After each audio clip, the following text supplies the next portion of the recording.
Problem 4, we got some data here. We want to find the line, the curve of best fit because it's not going to be a straight line. It's going to have a little curve in it. We want to find the best equation that represents the data here. Well, the ones we're studying here, we're studying exponential growth where something ends up just starts and it just shoots up super quickly. Okay, growing. Exponential decay where it shoots and comes towards zero very quickly, or where something grows slowly. It's growing, but it's growing very slowly. That's a logarithm. If I look at this data, it goes from 2 to 1.4 to it's decreasing. That tells me the only one that's decreasing is going to be this exponential decay here.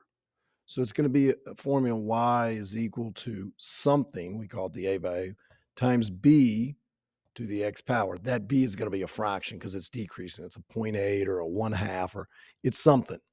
We've got to find this a and b values. So what we need to do is we need to go Desmos, put these points in. So let's go to Desmos, put the points in. I already did it for you. You can see, yes, as it's going, as x is getting bigger, it's getting closer and closer to that x-axis of y is 0. So it is exponential decay. So how do we find the curve of best fit?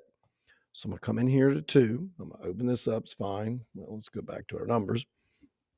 And I need to enter y. I need to tell it to read my data. So I need a sub 1. If I just hit y1, it knows that you're doing that. Now, I need my little squiggly. How do I get my squiggly? Well, if you hit the ABC, there's Mr. Squiggly right down here at the bottom. There it is, squiggly. Okay, and now I'm going to go back. I want to do a times b raised to the x power. So I need an a, so I just type a. And now notice it starts bringing up statistic stuff. Cool. I want to go back and hit times. I just feel better with that. Times b to the x sub 1. So then I'm simply going to go b. I want to raise it to a power. So I'm going to do this little AB button. And I'm going to say x. And then I hit sub 1. It now gives me everything I need.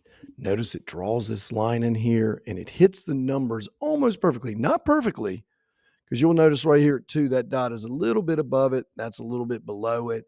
Right through the center there, center there, center there. But it doesn't hit every point perfectly.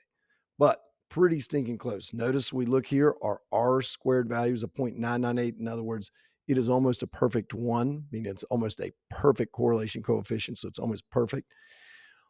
Our A value is 2.93476. Now you could enter that. I'm not going to remember it if I go back and enter it when we go back to the page. So I'm just going to do 2.9. And then our B value is a 0.68. So 2.9. So I'm going to come back here. So Y equals 2.9 whatever times, what did we say our B was? It said, hey, your B value, Cecil, was 0.688. I'm just going to use 0.69 times 0.69 raised to the x.